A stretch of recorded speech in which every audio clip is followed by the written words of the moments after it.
Hello friends, welcome again. So आज अभी हम जो समझेंगे की कॉन्सेप्ट नंबर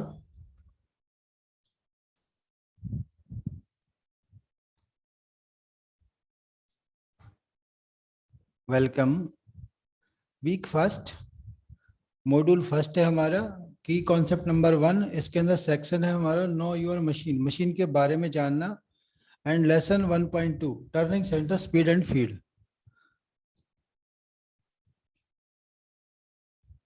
सो जैसे हमने बताया chapter number lesson turning centre speed and feed. So let's understand speed and feeds के बारे में समझते हैं। फीड एंड स्पीड को समझने से पहले हमें थोड़ा कॉन्सेप्ट समझना पड़ेगा कि होता क्या है ये। इसके अंदर फीड एंड स्पीड को कैलकुलेट करने का, इसमें कुछ टूल से रिलेटेड, कुछ प्रोसेस से रिलेटेड, कुछ मशीन से रिलेटेड इनपुट्स चाहिए होती हैं। वो इनपुट्स जब मिल जाएंगे तो हम उस इनपुट्स के द्वारा मशीन में प्रोग्राम, मशीन के जो प्रोग्राम है उसके अंदर हम आरपीएम और फीड डाल सकते हैं। तो इसके अंदर इनपुट्स कहाँ कहाँ से मिलती है? सबसे पहले तो हमारा मशीनिंग टाइम का टारगेट कितना है।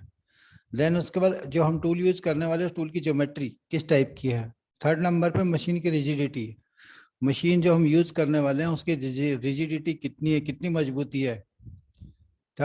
फोर्थ नंबर है मटेरियल्स, जो मटेरियल हम कट करने वाले हैं, जो मशीन करने वाला कंपोनेंट है उसका मटेरियल क्या है, उसकी प्रॉपर्टीज क्या है, उसकी केमिकल प्रॉपर्टीज क्या है। देन उसके बाद उस पार्ट पे फिनिशिंग कितनी रिक्वायर्ड है, फिनिश की क्वालिटी कितनी चाहिए, आर ए वैल्यू कितनी है, आर जेड कितनी है, आर मैक्स कितनी है, उसके अकॉर्डिंग सिलेक्शन होता है। देन उसके बाद चिप की थिकनेस, जब चिप मेटल जब कट होगा तो उसकी चिप की थिकनेस कितनी होगी। देन उसके बाद टूल पाथ, टूल का जो पाथ है वो हमारा कितना है, जिगजैग है या पॉइंट टू पॉइंट है, किस तरह से लोड किस हिसाब से पड़ेगा। वो पाथ हमारा जैसे सर्कुलेशन में घूम रहा है या स्टेट घूम रहा है उसके ऊपर डिपेंड करेगा। तो ये सारी इनपुट्स मिला के हमारे आउटपुट क्या मिलती है, RPM, feed rate, depth of cut और स्टेप ओवर, कितना हम ओवरलैप कर सकते हैं एक बार में, कितना हम डेप्थ कट सकते हैं उस टूल से। फीड रेट मतलब जो हमारी मेटल कट करेगा उसको मेटल कट करने की एक फीड होगी वो कितनी होगी, जैसे ऐसे आरपीएम। अभी हम आगे चलते हैं।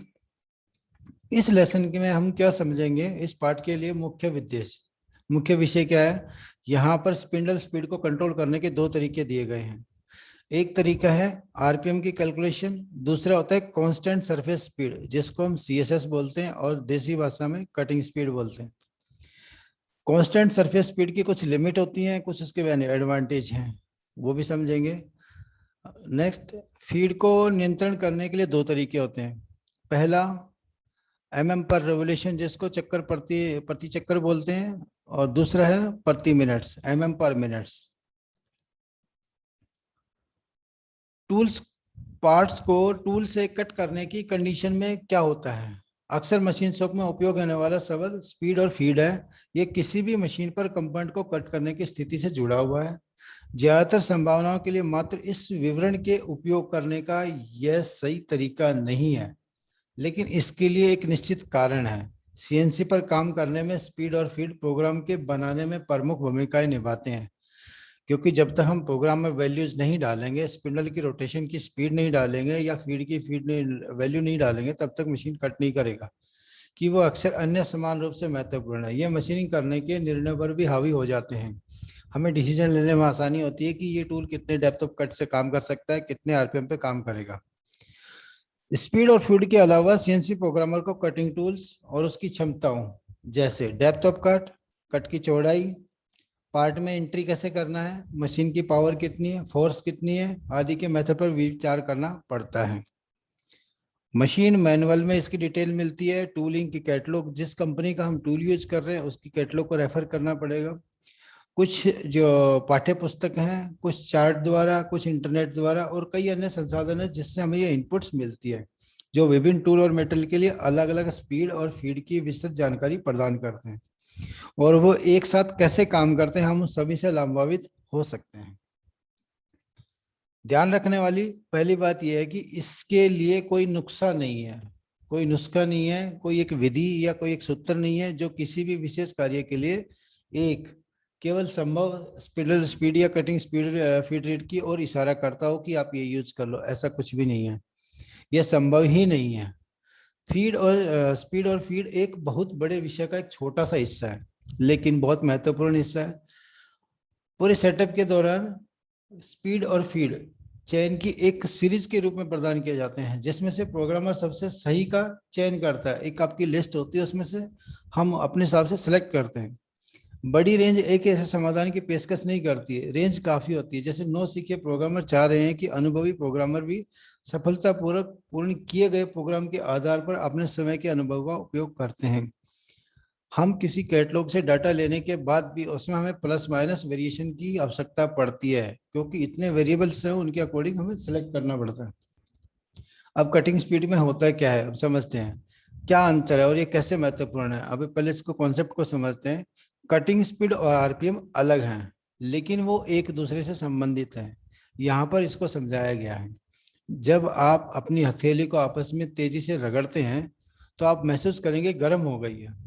जब हम कभी ठंडा महसूस कर रहे होते हैं तब हम वास्तव में गर्म होने के लिए ऐसा करते हैं। यह घर्षण के कारण होता है। मैकेनिकल ऊर्जा को थर्मल ऊर्जा में परिवर्तन किया जाता है। जितनी तेजी से आप अपनी हथेलियों को रगड़ते हैं वो उतनी ही गर्म हो जाती है। और मूल रूप से आपकी हथेलियों के बीच अपेक्षित लीनियर वेग जितना अधिक होगा उसमें अधिक होगा। जितना तेज हम हथेलियों को रगड़ेंगे उतना ही तेज ये टेम्परेचर बढ़ेगा। मेटल कटिंग के दौरान भी यही होता है। कटिंग टूल और वर्कपीस के बीच संबंधित मोशन पैदा करके धातु को काटने के लिए मैकेनिकल ऊर्जा का उपयोग किया जाता है। यह थर्मल ऊर्जा में परिवर्तित हो जाता है। जैसे जब हम अपनी हथेलियों को एक साथ चलाते हैं तो उत्पादित तापीय ऊर्जा टूल और वर्कपीस के बीच संबंधित लीनियर मोशन के समानुपात होती है। यह संबंधित लीनियर मोशन कटिंग स्पीड है। इसे मीटर प्रति मिनट में मापा जाता है, जो स्पिंडल स्पीड से भिन्न होती है, जो प्रति मिनट चक्रों की संख्या है। कटिंग स्पीड स्पिंडल की स्पीड और उस डायमीटर के समानुपात होती है जिस पर कटिंग की जा रही है। जैसे जैसे आधुनिक तापमान बढ़ता है वैसे वैसे टूल वियर बढ़ जाता है। जैसे जैसे टूल की टेम्परेचर बढ़ेगा वैसे वैसे टूल काम करने की क्षमता कम होती चली जाएगी। टूल मेटल को एक निश्चित तापमान सीमा पर काम करने के लिए डिजाइन किया गया है। जो मेटल हमने सेलेक्ट किया है उसकी एक लिमिटेशन है कि इतने टेम्परेचर तक ये काम करेगा, उसके बाद ये खराब हो जाएगा। इस सीमा के नीचे अगर चलाते हैं तो आप टूल का कम उपयोग कर रहे हैं, इसका यूजेस कम कर रहे हैं, जिससे हम वेस्ट कर रहे हैं उसको, और साइकिल टाइम भी अनावश्यक बढ़ेगा। जब फीड कम रखेंगे, स्पीड कम रखेंगे तो टाइम भी बढ़ेगा। इस सीमा से ऊपर टूल वियर बहुत अधिक होगा। तो ये दोनों कंडीशन ऊपर और नीचे की हमें इन बिटवीन कुछ ढूंढना होता है, और आप टूल को बदलने के लिए हाई टूल की लागत और high speed machine down time के साथ ऑपरेशन पूरा करते हैं। अगर ज्यादा करते हैं तो भी दिक्कत है, कम रखते हैं तो भी दिक्कत है। हाई कटिंग स्पीड और तापमान के परिणाम स्वरूप सरफेस फिनिश सही नहीं आएगी और वर्कपीस में अवांछनीय मेटलर्जिकल परिवर्तन होंगे। कटिंग स्पीड को हम समझते हैं थोड़ा डिटेल में, और कटिंग स्पीड है क्या चीज, क्या इसको कैसे समझा जाए। अभी आपको एक ये लेफ्ट हैंड को एक पिक्चर दिख रही है, इसके अंदर आप देख रहे होंगे कि एक गोल सर्किल है, झूला बोलते हैं जिसको। एक लेफ्ट को छोटा झूला है और एक बड़ा झूला है। इसके अंदर आप देख रहे हैं एक समान साइज का एक चूहा है, रैट है, जो इसके अंदर दौड़ रहा है या चल रहा है। जब ये चलता है तो ये सर्किल भी इसके साथ साथ घूमता है। चूहे की स्पीड घूमने की एक ही है। जब एक ही स्पीड पे चूहा चल रहा है तो ये चक्कर जो है बहुत टाइम लगाएगा, और इसको चक्कर पूरा करने में टाइम ज्यादा लगेगा, और इसको चक्कर पूरा करने में टाइम कम लगेगा। तो जो चूहे की चलने की स्पीड है वो कहलाती है कटिंग स्पीड। और जब ये आपका चक्कर जो घूम रहा है, इसका एक चक्कर कितने टाइम में पूरा हो रहा है, उसको बोलते हैं हम आरपीएम। एक कॉन्सेप्ट ये है। सेकंड है सरफेस स्पीड।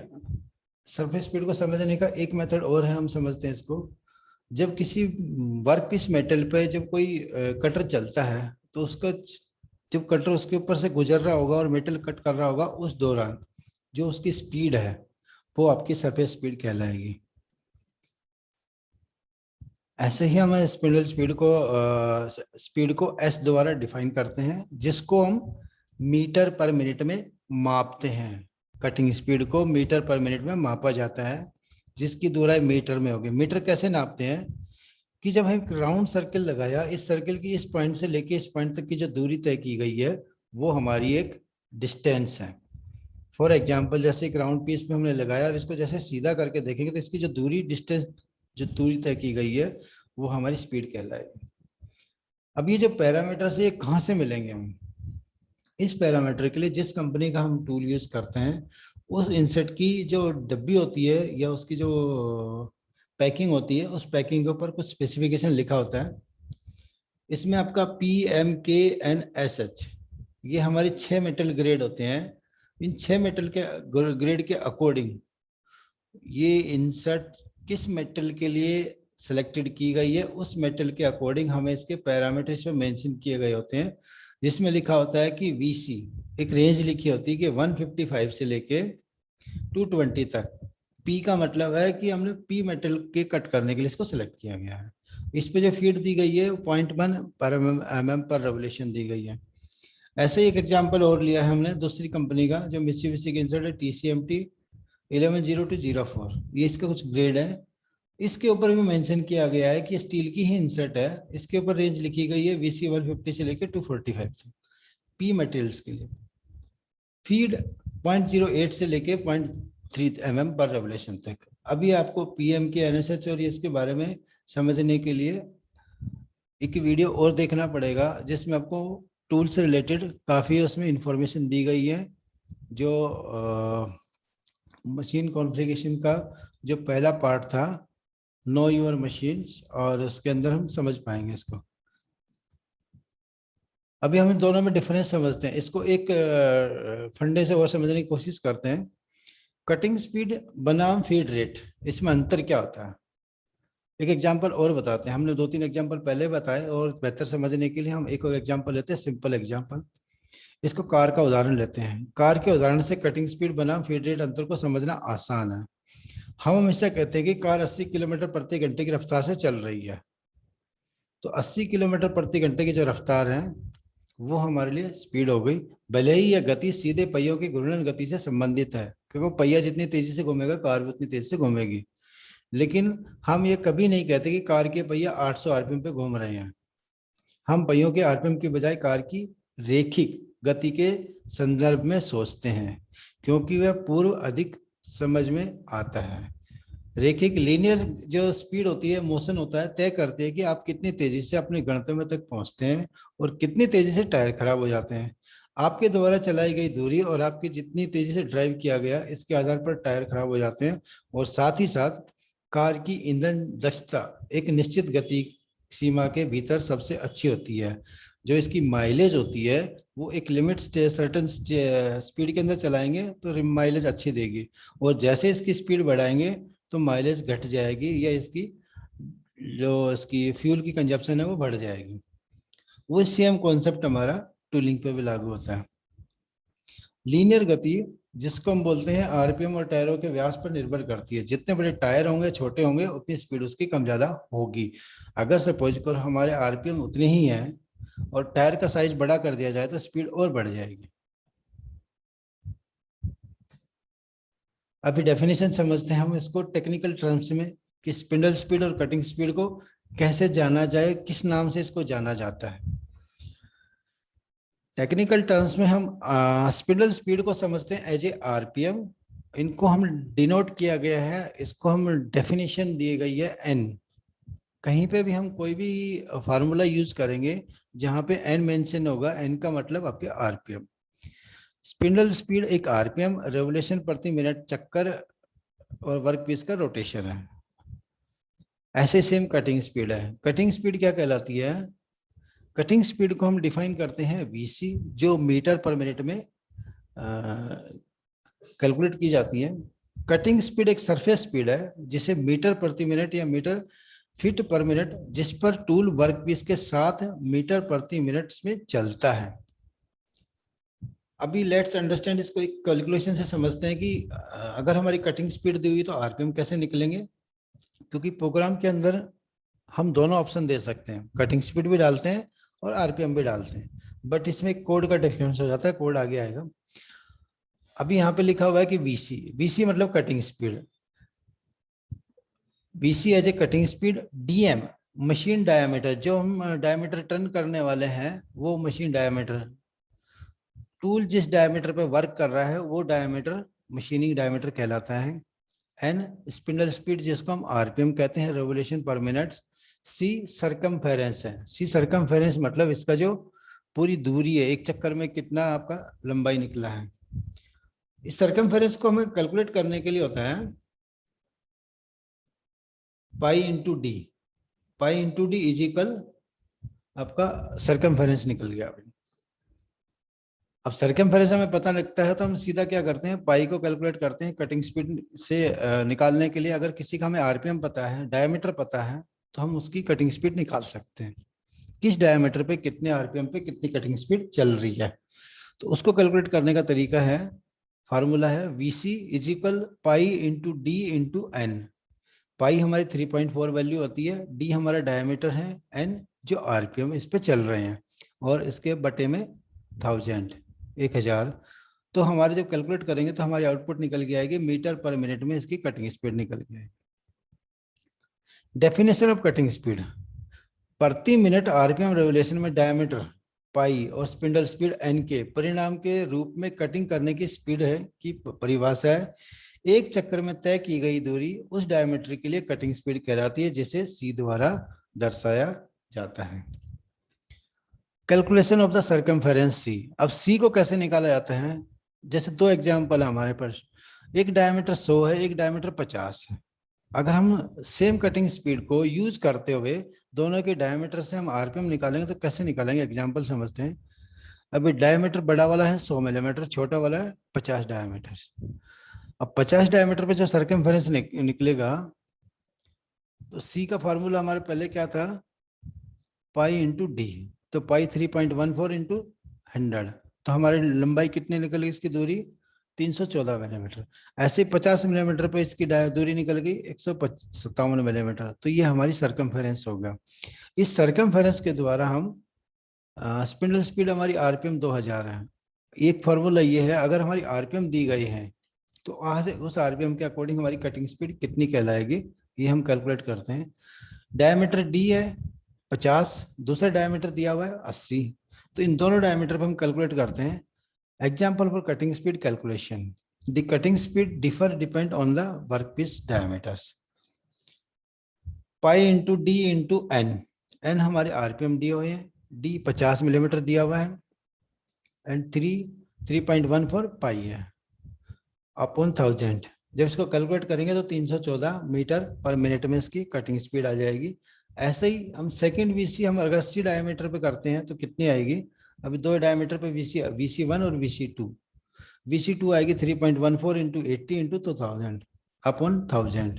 इसकी कैलकुलेट करने के बाद हमारी आउटपुट आएगी 502 मीटर पर मिनट। ये कटिंग स्पीड हो गई 80 डायमीटर के लिए, सेम RPM पे। तो हमें RPM अलग चीज है, कटिंग स्पीड अलग चीज है, ये हमें समझना चाहिए। RPM का उपयोग कहाँ होता है इसको समझते हैं। अभी RPM और कटिंग स्पीड को दोनों का उपयोग कहाँ होता है उसको समझते हैं। इसका उपयोग सेंटर में चलने वाले टूल के लिए होता है। RPM डायरेक्ट अगर देंगे तो या तो एक डायमीटर होना चाहिए या हमारे किसी एक सेंटर में, मतलब डायमीटर आपका चेंज नहीं होना चाहिए मशीनिंग के दौरान, तो आप उस RPM को यूज कर सकते हैं डायरेक्ट। इसका यूज होता है drilling, tapping, simple turning, state turning या बोरिंग, स्टेट बोरिंग में। इसको प्रोग्राम करने का तरीका है कि G97 जो हमारी कांस्टेंट स्पीड को ऑफ कर देता है और डायरेक्ट RPM कैलकुलेट होते हैं। M03 हमारी रोटेशनल डायरेक्शन है और S200 RPM है। अभी हम दो ऑपरेशन होते हुए देख रहे हैं, तो एक तो हमारा सीधा डायमीटर टर्न हो रहा है, यहाँ भी डायमीटर टर्न हो रहा है। इस डायमीटर के केस में हम सीधा RPM डिफाइन करेंगे। इस स्पिंडल स्पीड का उपयोग करते हुए जब टूल किसी भी डायमीटर पर कटिंग करें, स्पिंडल के RPM एक जैसे ही रहेंगे, इसलिए इसका उपयोग एक फिक्स्ड RPM के लिए किया जाता है। और G97 के साथ स्पिंडल रोटेशन डायरेक्शन का उपयोग होता है, जैसे G97 M03 S200 एक स्पिंडल स्पीड के घूमने की स्पीड है क्लॉकवाइज डायरेक्शन के साथ।